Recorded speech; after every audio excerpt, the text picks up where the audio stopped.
Gloire à Jésus-Christ. Est-ce que tu es dans la joie? Est-ce que tu es dans la joie ce matin?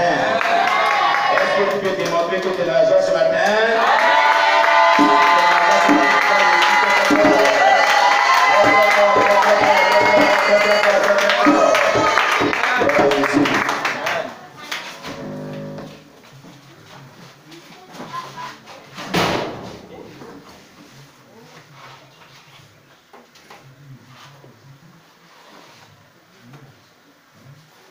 Alléluia. Amen. Que Dieu vous bénisse. Nous rendons gloire à Dieu qui nous réunit encore une fois de plus et nous permet de pouvoir le louer ainsi dans un état de joie. Et vraiment cela vraiment fait que Dieu est dans la joie, Dieu est réjoui, le ciel est dans la joie, tout en vraiment louant le Seigneur de cette manière. Le Seigneur vous bénisse, le Seigneur vous fortifie. Amen. Nous allons fermer les yeux et nous allons vraiment chanter ces cantiques d'adoration.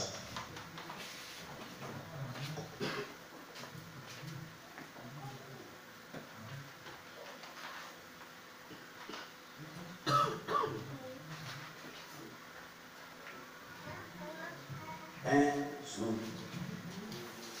tout doucement, le Seigneur viendra nous chercher.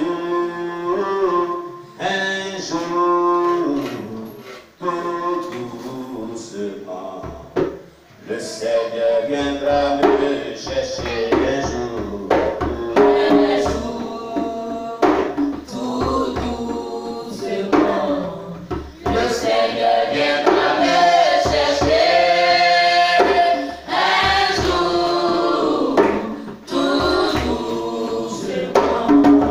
Le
recevoir de lui puisse t'apporter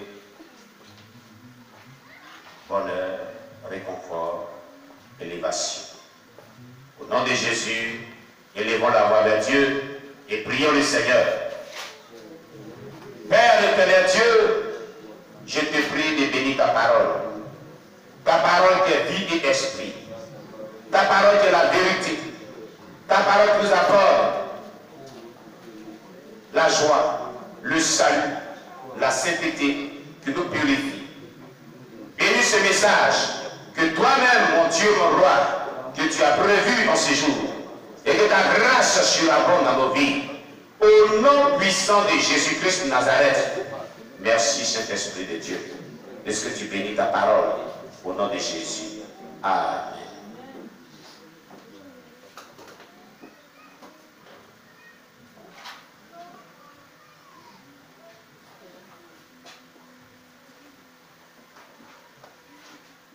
Alléluia. Amen. Gloire à Jésus. Amen. Nous allons voir la suite de notre série de messages intitulée l'eschatologie. On avait fini la dernière fois le millénaire de Jésus, le règne millénaire de Jésus-Christ. Amen. Cette série de messages qu'on voit tous les dimanches, l'eschatologie en théologie est la science qui donne l'étude sur les événements futurs, les événements de la fin des temps. Amen. Amen. C'est ainsi que successivement, nous avons donc vu, eh bien, l'enlèvement de l'Église, voilà, c'est-à-dire le retour et l'enlèvement de l'Église. Amen, amen. Nous avions vu donc la résurrection des morts. Nous avons vu donc la grande tribulation. Nous avons vu donc le second avènement de Christ, qu'on appelle le millénaire, le règne millénaire. Amen. Et aujourd'hui, voilà, on a vu le second avènement de Christ, voilà. Et nous avons vu le règne millénaire. Et nous allons voir maintenant le jugement du grand trône blanc. Quelqu'un comprend ce qu'on va dire? Quelqu'un dit le jugement du grand trône blanc. Le jugement du grand trône blanc. Le jugement du grand trône blanc. Le jugement du grand trône blanc. Bien. Vous voyez, ces thèmes se suivent. Parce que ce sont les thèmes qui traitent des événements de la fin des temps. Les événements apocalyptiques. En théologie, dénommée l'eschatologie. Amen. Ce sont des thèmes qui traitent de l'eschatologie. Alléluia. L'eschatologie qui traite des thèmes de la fin des temps. Bibliquement prouvé. Bien. Le jugement du grand trône blanc. La parole de Dieu enseigne que le jugement du grand trône blanc est le moment où Dieu jugera finalement tous ceux qui ont vécu sur la face de la terre, c'est-à-dire les vivants et les morts, petits et grands.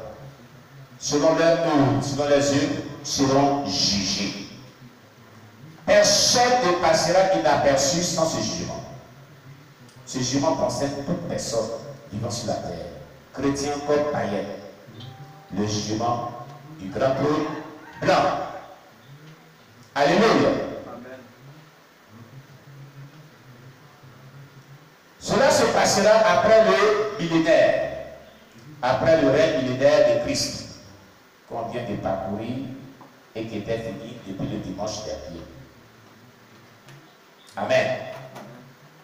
En ce temps-là, aura lieu le dernier jugement connu sous le nom du jugement du grand trône blanc. Tous ceux qui, dès le commencement, n'ont pas encore été jugés, le jugement des croyants en tant que pécheurs a été réalisé par Christ sur la croix, selon Jean chapitre 5, verset 24. Jean chapitre 5, verset 24. Jean chapitre 3, verset 17 à 19. Jean chapitre 3, verset 17 à 19. Ils se tiendront devant Dieu se tiendront devant Dieu. Le diable et ses anges seront aussi jugés et jetés dans le temps ardent de feu pour l'éternité. Pour l'éternité. Je dis donc, selon la Bible, le diable et ses anges seront aussi jugés et jetés dans l'étang ardent de feu pour l'éternité. Daniel chapitre 12, le verset 2 à 3. Daniel chapitre 12, le verset 2 à 3. Matthieu chapitre 10, verset 15. Matthieu chapitre 10, le verset 15. Matthieu chapitre 11, le verset 21 à 24. Matthieu chapitre 11, verset 21 à 24. Jean chapitre 5, verset 28 à 29. Jean chapitre 5, verset 28 à 29. Romains chapitre 2, verset 15 à 16. Romains chapitre 2, verset 15 à 16.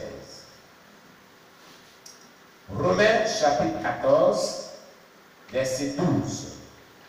Romains chapitre 14, le verset 12. 2 Pierre chapitre 2, verset 2 à 9. 2 Pierre chapitre 2, verset 2 à 9. Jude chapitre 1, verset 6. Jude chapitre 1, verset 6. 1 Corinthiens chapitre 6, verset 1 à 4. 1 Corinthiens chapitre 6, le verset 1 à 4. Actes des apôtres chapitre 10, le verset 42. Actes des apôtres chapitre 10, le verset 42. Apocalypse chapitre 20, verset 1 à 15. Apocalypse chapitre 20, verset 1 à 15. Bien-aimés, il y a plusieurs passages bibliques qui parlent de ce sujet. Amen. Mais voilà quelques passages bibliques que nous avons pu énumérer. Les passages bibliques apparentés, nous avons pu énumérer. Alléluia. Nous allons donc continuer, mais nous disions comme ceci, que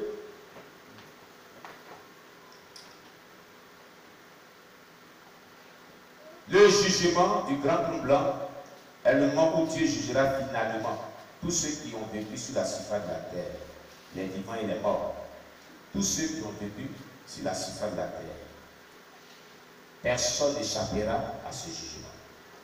Tu es vivant ou tu es mort, tu comparaîtras devant le trône du jugement du grand trône blanc. Tu seras jugé selon tes actes.